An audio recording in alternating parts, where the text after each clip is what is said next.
Hello students, last class में हमने कुछ कॉम्बिनेशंस पढ़े थे रजिस्टर्स के, series and parallel combination. Okay, तो आज की क्लास में हम सीरीज और पैरेलल कॉम्बिनेशन के न्यूमेरिकल्स करेंगे।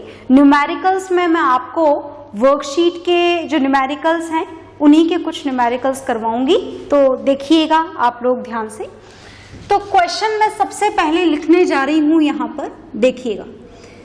जो फर्स्ट क्वेश्चन हम करने जा रहे हैं उसके लिए एक सर्किट डायग्राम हमको ऑलरेडी क्वेश्चन में गिवन है। सुनिएगा ध्यान से, क्वेश्चन क्या है। Question is very simple. ये आपके सामने मैं सर्किट डायग्राम बना रही हूं। This one is first resistor, this one is second register, this is point A and this is point B, and the another and last register is this। ये तीन registers हमारे पास में कॉम्बिनेशन में connected हैं और तीनों की वैल्यू इन्होंने क्वेश्चन में हमको सेम दे रखी है, विच इज 6 ओम। ओके, तो इस तरीके से सर्किट डायग्राम आपको गिवन होंगे एग्जाम्स में भी, और आपको क्या करना है इस क्वेश्चन के अंदर, सुनिएगा ध्यान से। इस क्वेश्चन में हमें ए और बी टर्मिनल के बीच में ये जो पॉइंट्स आपको दिखाई दे रहे हैं, पॉइंट ए एंड बी, इस ए और बी पॉइंट के बीच में आपको टोटल इक्विवेलेंट रेजिस्टेंस कैलकुलेट करना है। मतलब ए और बी पॉइंट के बीच का ये जो तीन रजिस्टर्स हैं, इसकी वजह से इस पूरे सर्किट का टोटल रेजिस्टेंस क्या है वो आपको कैलकुलेट करना है। ओके, तो टोटल रेजिस्टेंस के फॉर्मूले तो हमें बहुत अच्छी तरीके से पता है। अगर दो रेजिस्टेंस सीरीज कॉम्बिनेशन में कनेक्टेड हो तो R1 प्लस R2 और ज्यादा कनेक्टेड हो तो भी कोई दिक्कत नहीं है, बस प्लस ही करते चले जाना है। Okay, and if two or more registers are connected in the parallel combination, then this formula has to be used, which I am going to write here. Look here, this is 1 upon R1 plus 1 upon R2 plus dash dash. How many registers are there? It depends कि कितने registers हैं, उसी के हिसाब से आप plus 1 by R3 plus 1 by R4 और कर सकते हैं। एंडलेस लिमिट है, यहाँ पर कोई लिमिट नहीं है कि इतने ही रजिस्टर्स का कैलकुलेट किया जा सकता है। ओके, तो हमें ये तो पता लग गया कि अगर रजिस्टर्स सीरीज कॉम्बिनेशन में हो तो इस वाले फॉर्मूले से टोटल रेजिस्टेंस निकालेंगे। अगर रजिस्टर्स पैरेलल कॉम्बिनेशन में हो तो इस वाले फॉर्मूले से टोटल रेजिस्टेंस निकालेंगे। ठीक है, तो अब हमारे लिए जो मुश्किल काम है वो ये है कि आखिर हमें यहाँ पर कोई बताने वाला नहीं है कि इनमें से कौन से रजिस्टर सीरीज में है और कौन सा पैरेलल में है। ये हमें खुद जानना पड़ेगा। अब खुद कैसे जाने? इन्होंने हमें क्वेश्चन में बोला है कि find out the total resistance between point A and B. मतलब आपको अपने दिमाग में ये अज्यूम कर लेना है कि करंट पॉइंट ए से एंटर हो रहा है और पॉइंट बी से एग्जिट। आ गई बात समझ में? अब अगर करंट को हम पॉइंट ए से एंटर करवाएं तो eight this point current will divide into 2 parts. Current का एक हिस्सा यहाँ चला जाएगा और दूसरा यहाँ। जरूरत तो नहीं है, पर मान लीजिए let it be I1 and the another part is I2। Okay, अब ये जो I1 करंट गया यहाँ से यहाँ मुड़ जाएगा और यहाँ से यहाँ, मतलब ये I1 करंट 6 ओम में भी फ्लो होगा और इस वाले 6 ओम में भी। तो अगर आप इसे R1 माने और इसे R2 माने तो क्या आप ये बोल सकते हैं कि R1 and R2 are connected in series? ऐसा कहा जा सकता है? बिल्कुल कहा जा सकता है। हम लिख भी लेते हैं यहाँ पर that here R1 and R2 are connected in series. कौन से कॉम्बिनेशन में कनेक्टेड है? सीरीज कॉम्बिनेशन में कनेक्टेड है। और ऐसा हमने किस हिसाब से कहा? ये कहने का कारण है कि R1 और R2 दोनों में क्या हो रहा है? सेम करंट फ्लो हो रहा है। अगर करंट सेम है, in that condition it is definitely sure that the combination is series. Okay? तो इन दोनों का इक्विवेलेंट रेजिस्टेंस हम पहले कैलकुलेट करेंगे। So as we know they both are connected in the series combination. तो कौन सा फॉर्मूला काम में लेंगे? R इज इक्वल टू वो first one, R1 plus R2। तो ऊपर वाले दोनों रजिस्टर्स का टोटल रेजिस्टेंस कितना हो जाएगा? 6 plus 6 and 6 plus 6 is 12 ohm. Is it okay? मतलब इन दोनों रजिस्टर्स का इक्विवेलेंट रेजिस्टेंस कितना आ गया है? 12 ओम। ओके, अब आप चाहें तो सर्किट को सिंप्लीफाई कर सकते हैं। कैसे सिंप्लीफाई करेंगे? पॉइंट ए को वही रहने दीजिए, इसको ऊपर ले जाइए और ऊपर वाले दोनों रजिस्टर्स का टोटल रेजिस्टेंस जिसे आपने R से मेंशन किया है, इसकी वैल्यू आप निकाल चुके हैं। कितनी निकाल चुके हैं? 12 ओम। नीचे वाले रेजिस्टेंस का भी हमने कुछ भी कैलकुलेट नहीं करा था, तो आप यहाँ पर इसे ये लिख देंगे और इसे R3 मान लीजिए। दिस इज ऑलरेडी गिवन है विच इज 6 ओम। क्या अब आपको ये पता लग रहा है कि ये दोनों पैरेलल कॉम्बिनेशन में है? ये तो हमें देखते ही पता लग रहा है। देख लीजिए, फिर भी कंफर्म कर लीजिए। पॉइंट ए से करंट आया, इस पॉइंट पर डिवाइड हो गया, एक हिस्सा यहाँ और दूसरा हिस्सा यहाँ। If the current are different, that means definitely they are connected in the parallel combination, right? तो ये दोनों कौन से कॉम्बिनेशन में कनेक्टेड है?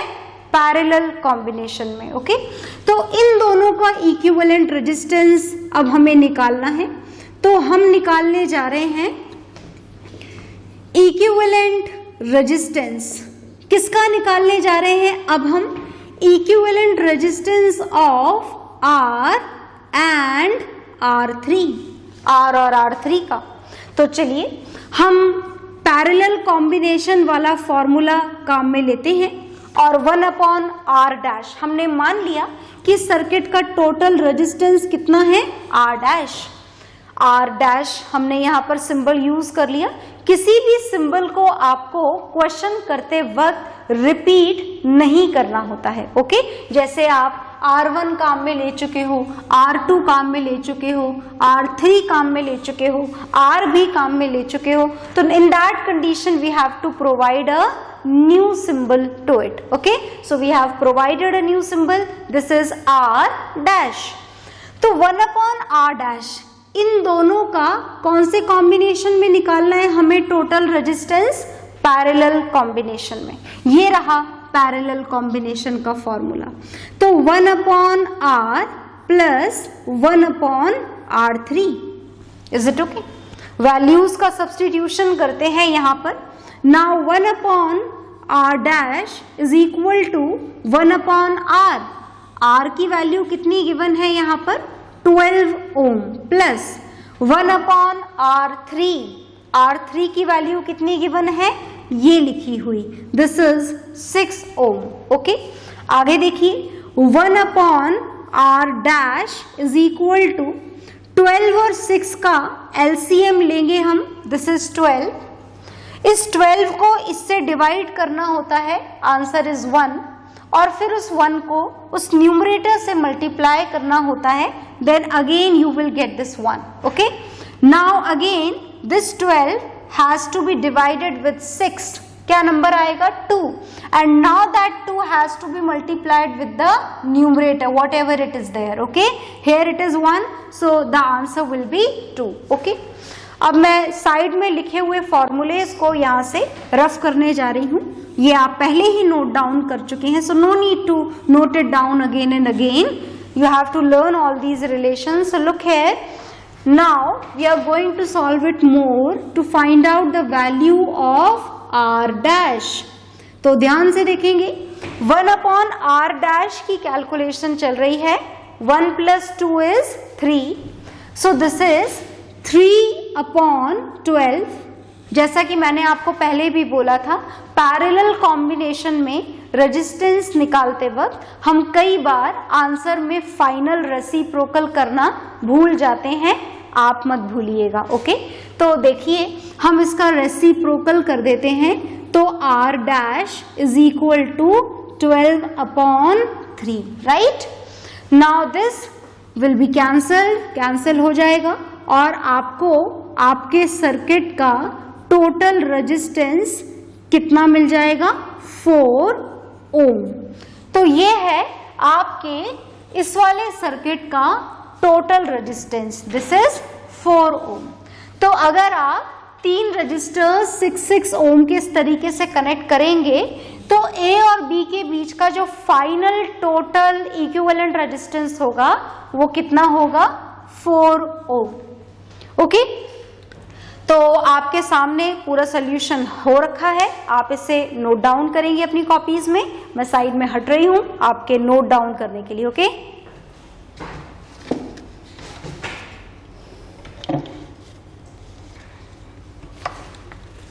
तो आपने नोट डाउन कर लिया होगा, और नहीं करा है अभी तक भी तो पॉज करके नोट डाउन करेंगे।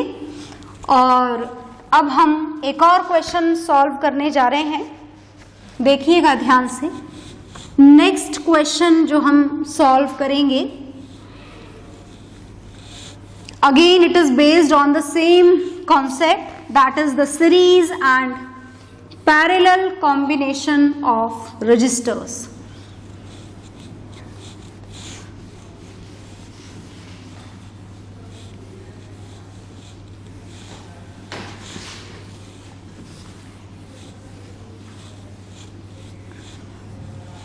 Again the next question is there given in the worksheet, आपकी वर्कशीट में गिवन है, तो मैं आपकी वर्कशीट का ही क्वेश्चन बताने जा रही हूँ आपको, देखिएगा ध्यान से। इस क्वेश्चन में सर्किट डायग्राम आपको ऑलमोस्ट गिवन होते हैं। So this is the next question which we are going to solve here. Look here very carefully, मैं सर्किट डायग्राम बनाने जा रही हूँ।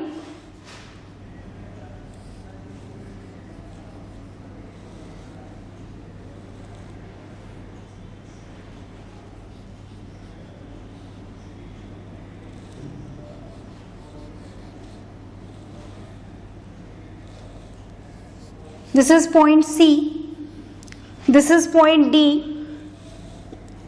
point A, point B,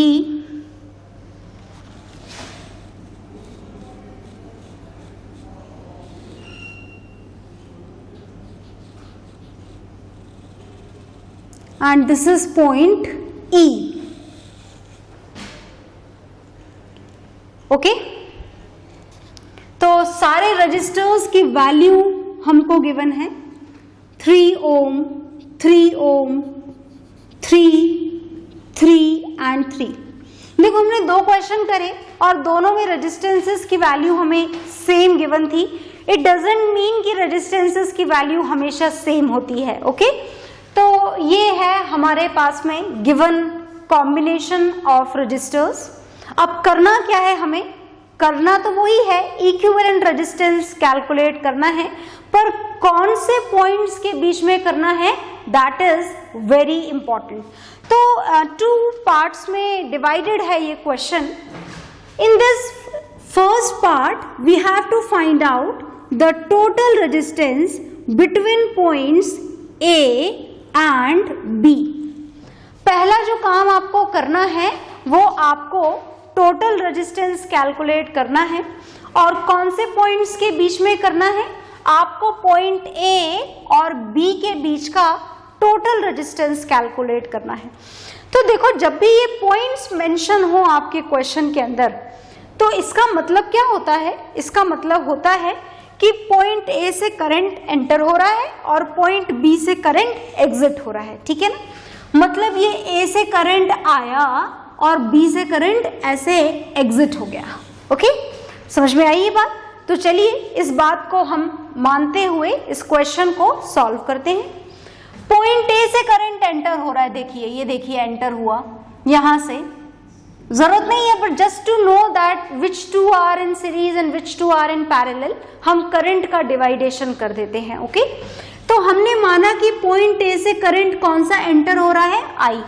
eight this point normally according to the wiring current should divide into 3 parts, part 1, part 2 and part 3। पर जरा part 3 को ध्यान से देखो, ये पार्ट 3 के आगे जाने के लिए तो वायरिंग कंप्लीट ही नहीं है, इनकम्प्लीट वायरिंग है ना। आगे कहाँ जाएगा, एयर में तो करंट जा नहीं सकता, क्योंकि हम पहले ही पढ़ चुके हैं the resistance of air is infinity very high, so no current can flow through the air. मतलब इस ब्रांच का यहाँ पर फिलहाल कोई मतलब ही नहीं है, फिलहाल आगे देखेंगे हो सकता है कुछ मीनिंगफुल सेंसफुल बन जाए, फिलहाल कोई मतलब नहीं है। So whatever the amount of current which is going to enter through this point A will divide into only 2 parts, 3 parts में divide नहीं होगा। इस ब्रांच का फिलहाल यहाँ पर कोई सेंस नहीं है C वाले पॉइंट का। Okay, so at this point current is going to divide into 2 parts, एक हिस्सा यहाँ गया, एक हिस्सा यहाँ। जो हिस्सा इस वाली ब्रांच में जा रहा है the same current will flow through this also। Okay, और जो हिस्सा इधर जा रहा है इस पॉइंट पे दोनों करंट दोबारा मिल जाएंगे। यहाँ आगे जाने का फिलहाल कोई मतलब नहीं है, क्योंकि पॉइंट ए और बी के बीच में ही आपको टोटल रेजिस्टेंस निकालना है। तो करंट मैं दोबारा बता रही हूँ, दोबारा सुनिएगा। पॉइंट ए से करंट आया, ओके, 2 हिस्सों में डिवाइड हो गया। मान लीजिए ये वाला हिस्सा है I1 और ये वाला हिस्सा है I2। ये सेम I1 करंट इस वाली ब्रांच में भी गया I1, और ये I1 और I2 उस पॉइंट पर दोबारा मिल गए, और यहाँ टोटल करंट I दोबारा एग्जिट हो गया, क्योंकि एग्जिट पॉइंट यहाँ पर क्वेश्चन में गिवन है। तो for this part 1 there is no use of this point C and D of this resistor and this resistor, इनका कोई काम है ही नहीं। तो हमारे हिसाब से आप सर्किट को चाहें तो सिंप्लीफाई कर सकते हैं। ये पॉइंट A, ये फर्स्ट रजिस्टर, ये पॉइंट E, ये सेकंड रजिस्टर, और ये थर्ड रजिस्टर, और ये है आपका point B। Let it be R1, this is R2 and this is R3। तो आई होप अब आप ये क्वेश्चन कर सकते हैं। According to this circuit, this for R1 and R2 are connected in series। तो हम सबसे पहले इक्विवेलेंट रेजिस्टेंस निकालेंगे।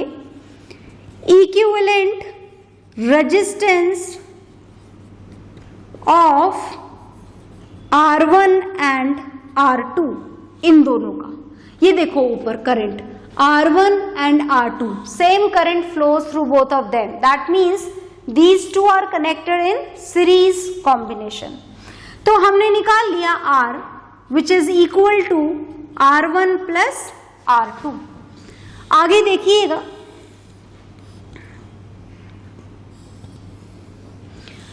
R की वैल्यू की कैलकुलेशन चल रही है, R1 plus R2, 3 plus 3, 3 plus 3 is 6 ohm। इन दोनों का रेजिस्टेंस आ गया है। आप चाहें तो सर्किट को और सिंप्लीफाई कर लें। दिस इज पॉइंट ए, ऊपर वाली दोनों ब्रांचेस का टोटल रेजिस्टेंस हमें मिल चुका है, दिस इज 6 ओम, और नीचे वाली ब्रांच अभी तक अपनी जगह पर ही है, R is 6 ओम, इन दोनों का equivalent resistance, and lower one is still remaining same, it is same. अब इन दोनों का कौन सा कॉम्बिनेशन आपको नजर आ रहा है, पैरेलल। तो हम पैरेलल वाले फॉर्मूले से टोटल रेजिस्टेंस कैलकुलेट करेंगे। पैरेलल वाला फॉर्मूला 1/r डैश, मान लें अब अपन r डैश, एक न्यू सिंबल आपको प्रोवाइड करना पड़ेगा। This is equal to 1/r plus 1/r3, r is this, R3 is this, okay। Now 1/r dash is equal to 1/6 plus 1/3। आगे करते हैं हम कैलकुलेशंस को continue. 1/r dash is equal to 6 और 3 का LCM हम यहाँ पर निकालेंगे, which is 6, here it is 1 and it is 2, और आगे करते हैं इसको कंटिन्यू।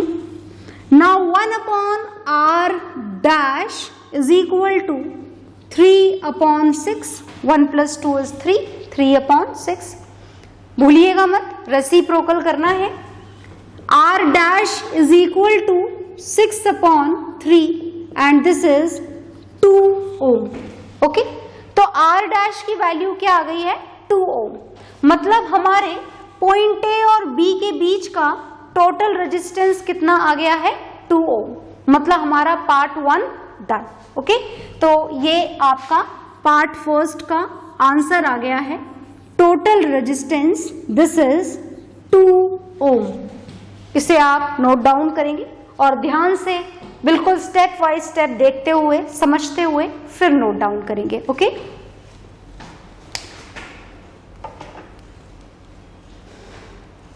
हाँ जी, तो आपने नोट डाउन कर लिया होगा, नहीं करा है तो पॉज करके नोट डाउन करें। Our first part is done and now what is the second part. Second part में अब हमको क्या करना है, मैं उसको रफ नहीं करूंगी क्योंकि वो काम में आने वाला है, R डैश। सेकेंड पार्ट सुनिएगा। In this second part we have to calculate the total resistance between points C and D। अब टोटल रेजिस्टेंस कौन से पॉइंट्स के बीच में कैलकुलेट करना है, C और D के बीच में। पहले A और B के बीच में करना था, अब C और D के बीच में, पर आधा काम हम पहले ही कर चुके हैं। A और B के बीच का हम टोटल रेजिस्टेंस पहले ही निकाल चुके हैं, तो सर्किट को सिंप्लीफाई करके बनाते हैं। पॉइंट C से हम शुरू करेंगे, this is 3 ohm। Point A और B के बीच में हम ऑलरेडी टोटल रेजिस्टेंस कैलकुलेट कर चुके हैं, which is still there on the board. Value is R dash 2 ohm. This is the total resistance between points A and B. तो आपको पूरा दोबारा बनाने की जरूरत नहीं है, because the half work is already done. Okay. Now the last resistance of the given diagram is this 3 ohm, and this is point D. Now what has to be done in this question, look here, now we have to calculate the total resistance between points C and D. C और D के बीच का total resistance अगर हमें निकालना है तो इसका मतलब C से करंट एंटर हो रहा है और D से एग्जिट। आ गई बात समझ में। और अगर C से करंट हम एंटर होता हुआ मान लें तो let it be what ever the value of current is, let it be I current अगर एंटर हो रहा है तो ये यहां से यहां जाएगा, वही करंट, और कोई रास्ता तो है ही नहीं ना। So the same current flows through this R dash also and through this also. So whatever the current which is going to enter with this point C, that will remain same for all these three resistors, and if the current is same then the given combination is series combination. That means all these three resistors are in series combination. तो चलिए symbols इनके provided नहीं है तो हम मान लेते हैं R3 एंड R4। अब उस हिस्से की जरूरत हमारी खत्म हो गई है, इसे हम रफ कर देते हैं यहां से। Okay, now we are going to calculate the total resistance. देखिएगा ध्यान से, हम टोटल रेजिस्टेंस कैलकुलेट करने जा रहे हैं। Total resistance between C and D. Okay, this is C and this is D. ये हम पहले ही समझ चुके हैं कि ये तीनों अब कौन से कॉम्बिनेशन में है, सीरीज कॉम्बिनेशन। पर सिंबल का हमेशा ध्यान रखिएगा, सिंबल आपको कभी भी रिपीट नहीं करने हैं। हम इसको R डैश दे चुके हैं तो this is R double dash, हम एक न्यू सिंबल प्रोवाइड कर देते हैं और इन तीनों को अब ऐड कर देते हैं। तो now R3 plus R4 plus R dash. So the total resistance will be, values का substitution कर दें, R3 is 3 ohm, R4 is 3 ohm and this is 2 ohm. तो 3 plus 3 plus 2 and now the total resistance between these 2 points is 8 ohm. So this is the total resistance between point C and D and this is our part 2 is done now. हो चुका है हमारा complete. इसको note down करेंगे आप.